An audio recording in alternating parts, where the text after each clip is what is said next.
That high cholesterol leads to cardiovascular disease, and that's not true. There's no published evidence anywhere in the peer-reviewed clinical literature linking elevated levels of LDL cholesterol on their own to cardiovascular disease. You have to have a corresponding increase in triglycerides. So it's actually not the amount of cholesterol in your blood, it is the size of the cholesterol molecule that matters. The smaller cholesterol gets, the more dangerous it gets. The larger it is, the healthier it is. So the question is, how do we drive up the size of cholesterol? We drive down the triglyceride, and I'll explain that to you in a minute. This is an insulin issue, not a triglyceride issue.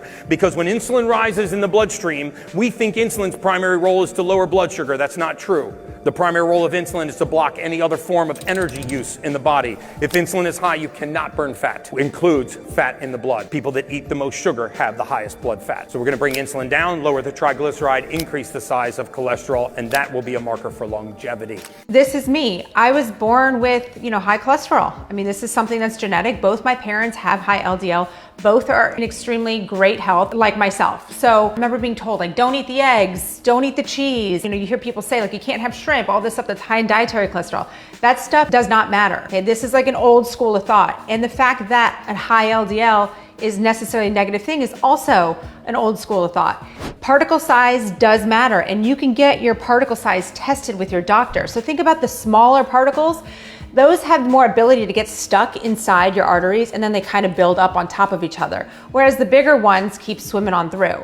So it's really not about your LDL. And I agree again with what he said about triglycerides. Yes, 100%.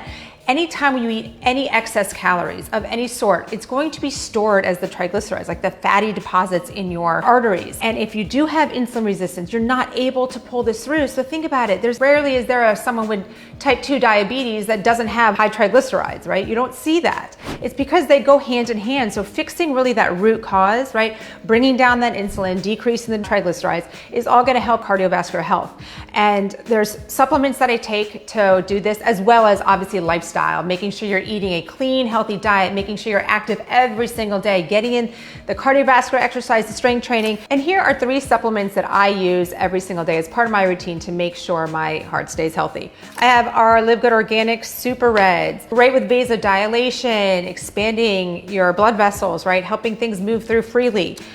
Our Factor 4, superior for inflammation, guys. With the fish oil, the curcumin, the garlic, CoQ10, 100% going to help with decreasing triglycerides. Magnesium, well, this is really the daily essentials pack. There's 3 of them in here. Magnesium plays a massive role in decreasing triglycerides, as well as making sure you don't have nutrient deficiencies of vitamin D and your multivitamins. Having deficiencies in certain nutrients can lead to disease states, can lead to high triglycerides, can lead to cholesterol problems, can lead to a high insulin, right? So we need to make sure we're eliminating our nutrient deficiencies by taking our daily essentials pack every day, as well as our Super Reds. Work on that vasodilation, increase your nitric oxide production, super great for heart health.